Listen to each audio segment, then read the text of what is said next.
Welcome, ladies and gentlemen, to the Hate Vault Games. My name is Dizzy, and today is the start of the Delta Force Boot Camp. Today's topic, menus. There's a lot of menus in this game, so we're going to keep them broad, and then we'll go further into detail in other videos. But this is the start. Now, first, in order to start anything right, we gotta define some shit. So we're going to start by defining what exactly in this game is a menu, because like I said, there's a lot of things that are considered menus, and so we're just going to define what I'm going to say is a menu in this game. This does not mean that it's universal, this does not mean everyone agrees with me, it's just what we're going to go with in this boot camp. So from here on out, this is what a menu is defined as. So a menu, in this case, is going to be anything that does not have what I would like to call an end game. So, for example, when I go and click on the attack and defend mode, right above where you hit ready for your warfare game, this is a menu. It opens up to a new location. This is a menu. But if I click on any of these game modes, they are not a menu because they have an end game. They just go back to the start screen. That's the end game. So if I click on attack and defend, boom, end game. But if I do something like loadouts, and I go into my primary weapons, and then I even go further to modify, there's just more and more menus. These have no end game at any given point up until you about right here. Now, during the process of making this video, I went over every single menu I could find based upon the definition of the menus that we just went over 2 seconds ago. And that led me to some very big and interesting numbers to look at. For example, everything in this pie chart goes over all those menus by percentage. So we got 34% of the menus are in operations alone, 12% in warfare alone, and the rest are shared between both modes. So like settings menus or start or your operator menus. But that doesn't mean that's it. There are 226 distinct menus in this game alone, and that wasn't even all the menus I counted for. So, for example, I didn't account for calibration menus, I didn't account for any menus that would give, like, you had to enter into to get a description on maps. I didn't account for any of that kind of stuff. I didn't even account for event specific menus. So, for example, right now the Lunar New Year event is going on, and when you open that menu, up to see the event, there's another menu to look at all your cards that you own and then crafting those cards. So I didn't even account for those. These are just the menus that are usually typically there that you could find throughout the entirety of Season 1, Season 2, and until now. So what we'll be going over for the rest of this video is the menus you're going to find in both operations and in warfare, and it doesn't necessarily have to be menus that you're going to find only in those modes. So when I say that, I don't mean that you can't find, for example, your settings menu in another location within the game. It's just these are menus that are shared in both sides of the game, so you don't have to worry about, oh, I can only find this menu in operations, or I can only find this menu in warfare, especially if you're a player that only plays one or the other and not both. This will be a bit of a help to you. So, as with most video games, when you start them up, there's a loading screen of some kind. Usually it's like, oh, here's the developer, here's the publisher, here's the main menu, and go on. In this case, we have loading resources and shaders, and this is going to change each season based upon what the season theme is. And sometimes the image is not going to be the same image that you see. So in this case, we have Sneeve and Vion, button heads previously to that. They look like they were side by side. It's whatever. That's not a menu, this is just your loading screen. It's your typical thing that you see in any other video game. And once you're past your loading screens, you're in your first menu. In this case, we have Warfare, Operations, Black Hawk Down, and Hot Zone, which is an event mode. The other ones are permanent, as it says right there above Warfare, permanent mode. Now, click on one of these and you go instantly into Warfare, Operations, or Hot Zone. And I say instantly, I'm being a little bit of a liar there. There is a kind of like an add wall between Warfare and Operations when you go into the mode for the first time to be like, here's the events, and here's the bundles, and here's anything else that's going on that we want you to see. And in the right hand corner, you guys can see a cog. That is your settings menu, and this is one of the locations where you can reach it. It's actually going to be there the entire time that you go to any of these other menus. So Warfare, Operations, Hot Zone, doesn't matter. Your settings menu is going to be in the upper right hand corner for most of the screens you're going to end up going to. Now we're going to be starting this by looking at the Warfare menu itself, And for most of you, you may notice that some squares just popped up in the lower left-hand corner as the transition was going through, and that's because that's where your world chat sits. The world chat in this game, though, is very, very toxic in one way, shape, or form, and that's just because that's how people like to be, I guess. I'm not too sure, but I'm not going to deal with this video getting taken down because something was said in that chat that I have no control over, so it's just going to get like this instead, where it's going to have these little blocks, and that's how it's going to be for the entirety of the boot camp. Now we're going to start with lower left hand corner, and that is going to start with the switch mode menu. Pretty self-explanatory menu for most, but in this case what it allows you to do, it allows you to switch between warfare operations, eventually Black Hawk Down for the campaign, and then it also allows you to exit the game and find customer support as well as another location for the settings menu. That is switch mode, plain and simple.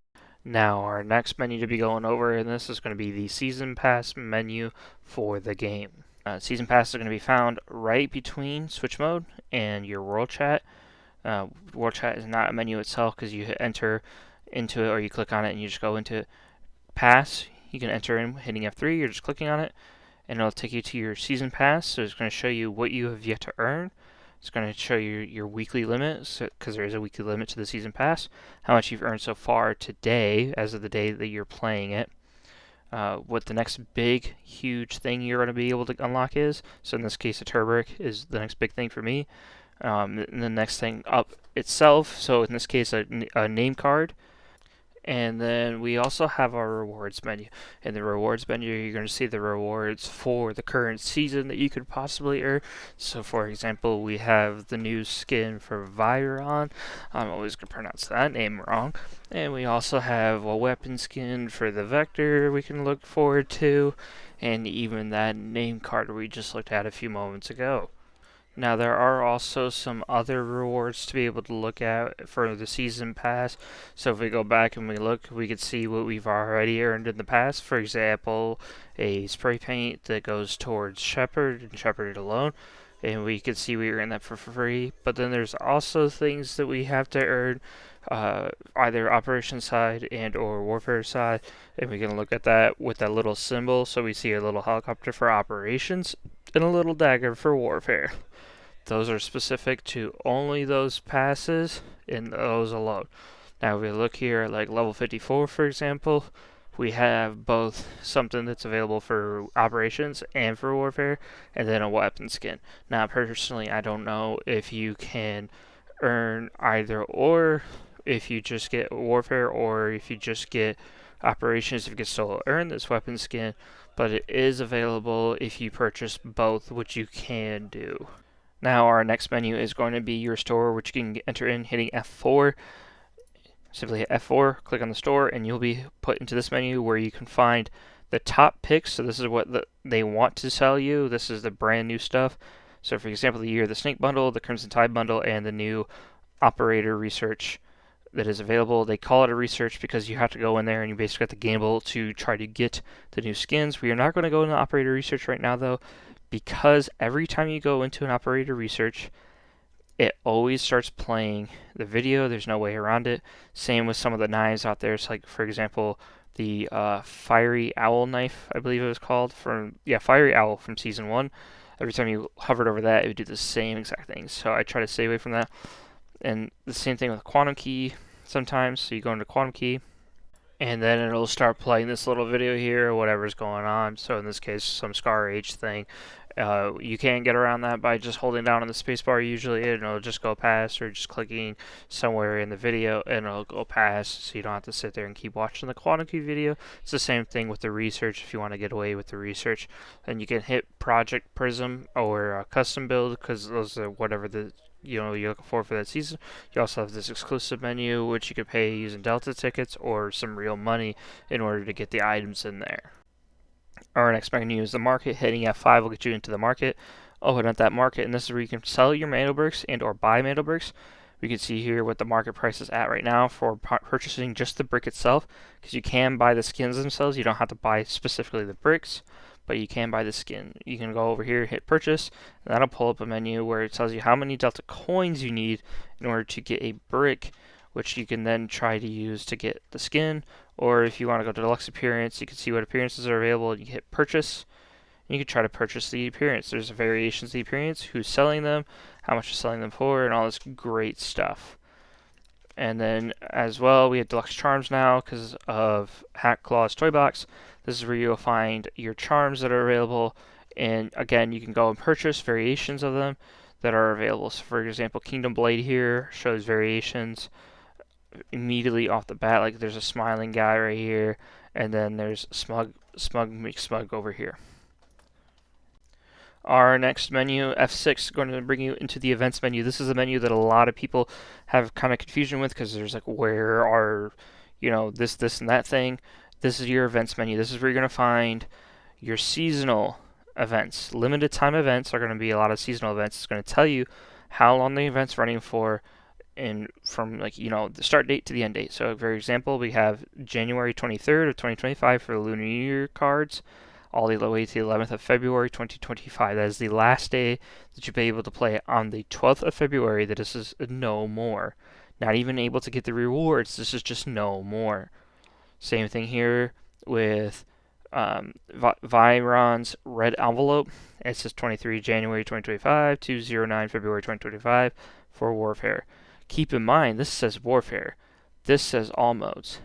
This menu is different between Warfare and Operations only in the aspect of what is going on.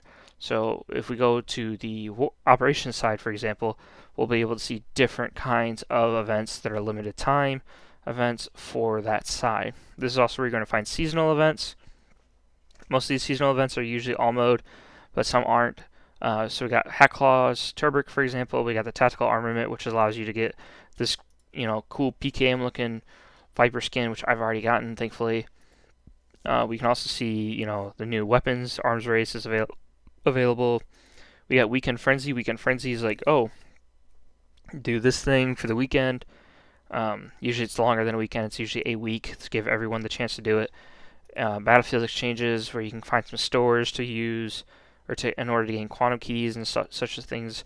And other is full of all mode news bulletin board now. It's not like other kind of events. It's just other things that are available. It's like Creator Hub, linking your account, the official wiki about the game, YouTube, and things of that nature. Our last menu in this little left-hand corner, hit F7, and you're going to open up your collections menu. This is where some of your items go after you've earned them from the past or you've earned them from some other location. But for example, this is where you're going to find any and all of your weapon skins that you have earned and or purchased. So for example, I have purchased the White Rose weapon skins, which gives me a weapon skin for the M700, the M7, and the M4A1. And that is because I just simply liked it. You can also purchase any other ones you want, and you can purchase these singularly. You don't have to purchase it as a bundle, but you can purchase these singularly. This is all where your melee goes. If you could get those, like the Fiery Owl and the Cobra Vanguard, any metal bricks that you earn through Warfare or for Operations will show up here. This is where you can open them with a quantum key. Your items, such as ones you've earned in Warfare from the Season Pass, or you've earned in Operations from the Season Pass, depending on which one you got. If you got both, this is where they're going to go as well. And it's going to have your Warfare and Operations items to show you. There's also supplies, access, and others at the top of that for another menu. This is the charms that you've earned, whether it's through the Hat Claw event or through Operations for an operator, and then there's the ability to show how to unlock the charm. There's also the Deluxe Collection, which is going to show you weapon skins for any and all metal bricks that you have either opened or you purchased the weapon skin for yourself. So these are the ones I've earned for myself, and as well as any and all charms you've earned. Now, a little thing about these charms is you see that little green circle that shows that that charm is equipped to a weapon. That specific variation too. It's not going to be all variations are going to showing that. It's just that variation to a weapon is there. Now be careful if you plan on using charms to then later be changed out. And that takes care of all the lower left hand corner menus. We're now going to go to the upper left hand corner where you have your start menu. Your start menu on both sides is going to look a little different depending on operations and or warfare. As you can see on warfare side, we have this nice yellow glitchy kind of screen thing going on in the background. On the operation side, it's kind of darker. There's a blue screen in the background, kind of like more, you know, dark tone of like special operations stuff, and the music's actually different too. Now, the next thing we're going to be going over is going to be operators. These are both in warfare and in operations. As you can see, we have operators right between loadouts and vehicles, which we'll go to on a later date. We're not going to go over that though today. Instead, we're going to go over operators themselves. Now, when you get into this menu, usually there's a little kind of video that plays out depending on the operator, and when you go through the menu, choosing your operator, it'll go through a little video. Now, on the left-hand side, we can see the different traits that are available to each operator that are specific to that operator. So, for example, we are showing what Shepard has available to him. Now, in the lower left-hand corner, we can see that their world chat is there, and we'll have to get that all covered up. But next to it is the unlock. So if you have operators to unlock, just go ahead and use that right there to unlock them when you're hovering over them. Next to that is custom. Now custom is where you're going to go and use that to open up a customization menu for the operators. And next to that is details, so it's going to give you details on all of your little traits on the left hand side that are noted right there, like how the sonic trap works or how the sonic paralysis works. But going into the customization menu, we got appearance, we have name card, emote, executions, and watch. So under name card, you can also change your badge when you earn those badges in warfare game mode.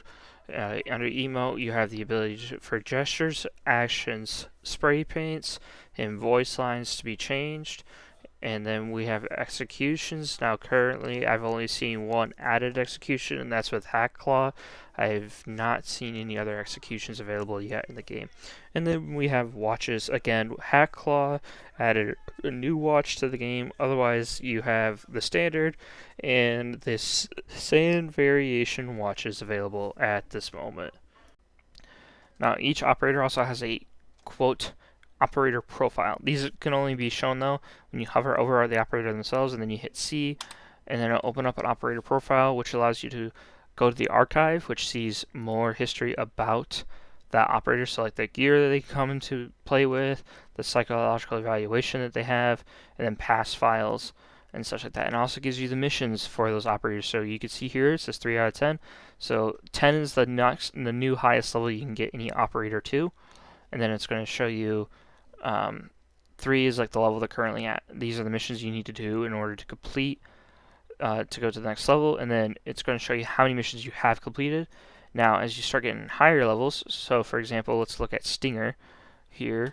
Stinger is at level 9. He has 3 missions that he needs to do to go on to the next level, but he has multiple missions that he could do. So he has all modes, hazard operations only modes, and then warfare modes or warfare only mode missions.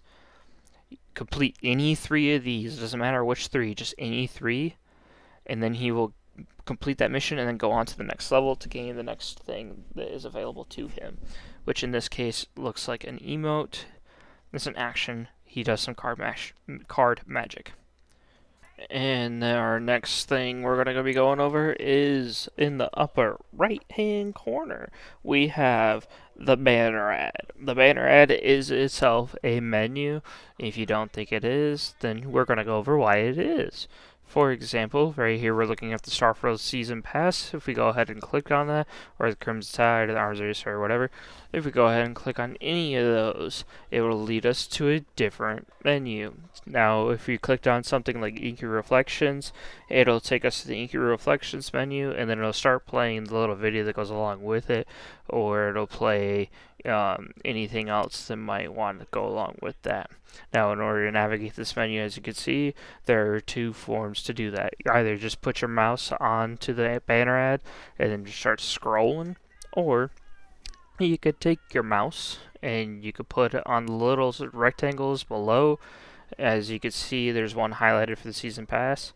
But if we go ahead and put the rectangle on the very beginning and keep going, it'll just go to that ad that we wanted to go to. Now our next menu is the season menu. Currently this is technically wrong because as you see here it says season 3. That is not the season we're in. Instead, we're in season 2. Globally, we're in season 2. In China, they're in season 3. So that's why it's the season 3. They just haven't fixed it. I don't think they're going to at all, but that's just there. Anyways, this is in warfare and in operations. It's different on what's information shown in each, but they're both menu that is there. So if I click on this, it's going to show me what level I'm at in the left-hand corner. It's going to show what next rewards are available to me, kind of like the little middle to the high upper left hand corner. And then there's a leaderboard, there's my records and rewards that I have or can earn through playing this game mode, and then the patch for the season that I'm currently at. So like Colonel level 5, or in this case Colonel 5.4, I don't know. And then it's also going to show me how much merit I need to earn in order to get to the next level, to get the next star, to keep going on. And now we're going to go back a little bit into the upper right-hand corner to the mail menu I forgot to go over. And in this we have 4 different sub-menus. There is System, Notice, Auction, and Safety. Looking at Notice, this is where you're going to get notifications for anything in-game, such as security updates or patch notes or whatever that be. And then we have System. System is mainly something that you'll see for operations, and then it's where you'll earn things that you get from missions, and especially if it's something that can't fit in your stash. However, you can claim things even if they don't fit. So hit claim selected, choose your item, and then just simply hit claim. And you can do this from warfare or operations. That's why we're going over it at the moment. Now, it does expire, but usually you have plenty of time to get that stuff. And then we have the auction menu, which is also something you can see in warfare and operations, and then your safety menu. So this is where all your reports are going to go every time you report someone, and then it's also going to be where your actions taken are going to be if you've ever reported someone and they actually did something about it. It's not going to tell you exactly what the person was doing that caused them to take action. It's just going to be like, oh, you were right, and it's going to take action and tell you how long they're banned for. And now the final set of menus we're going to go over that are in both sides of the game. This is going to be your squad up menu, which is F11. F1 is your social menu, which is kind of weird considering the other side of the house is F2 and everything else. That's beside the point. And then right here is also who's in your squad. So starting from F11 squad up, this is the menu that's going to show you everyone that is looking for a squad that is online. It's not going to be friends, it's just going to be anyone random. You can also make your own posts here, and this is for both attack and defend and warfare or King of the Hill or just regular operations. You can also go to recent, and you can see who you've already squatted up with, both in warfare and in operations, and who is currently online or offline. As you can see, all the grade ones say offline, and everything else says online. You can even see where they're playing at, if they are online at the time you were playing, or you could just, add them as a friend if you liked them when you played. You can also go pretty far back and see how many people you've played with. There's also your friends, so if anyone at any point you friend requested them, this is where you'll be able to see them and whether or not they're offline or online, and even, again, where they are playing at currently when you went to check up on them. Now, aside from just using the squad up menu, you can also go through the social menu to get to that same location, and it's pretty self-explanatory, same stuff, there's nothing new there. Next to that, though, is who's in your squad. So this is going to be like when you do squad up prior to entering into a match. For both warfare and or operations, there are less squad slots available in operations because you can only squad up to 3, so it's you and 2 other people. In warfare, it's you and 3 other people. And there's also a little mark that shows who your face and your current level in whatever game mode you're in, so operations or in warfare. And then when you get into this menu, you'll be presented with your statistics for operations or warfare, depending on which one you go into. And then you can change it from the current season or a whole entire season overview for both operations and warfare. Then you go to your history, where you check your warfare and your operations history, and you can see what badges you might have earned in warfare, the merit you've earned, when the match started, how many points you earned, how many kills you earned, and this goes for operations as well. And then you also can see your victories and defeats. And then you also have your details, so how you play in operations and how you play in warfare, and then customization menus. So your avatar customization, your calling card customization, and then your titles. These are season titles. As you can see, they also are wrong here for season 3, where it should say season 2. Now that's going to be it for this video on the boot camp. We're going to keep going with the boot camp. We're going to go and look at the warfare menus next time, and then after that, the operations menus. There's just a lot of information to go over for both of those situations, and I want to make sure I cover as much of it as I can, as accurately as I can, so that when you guys go and try to, utilize the information, or you come and look back at these videos, you're not getting the wrong information. This information is subject to change per season. We just have to wait and see what it's going to look like each season. But this video should be good for the generalization of menus and where to find some things if you're trying to look for something. So please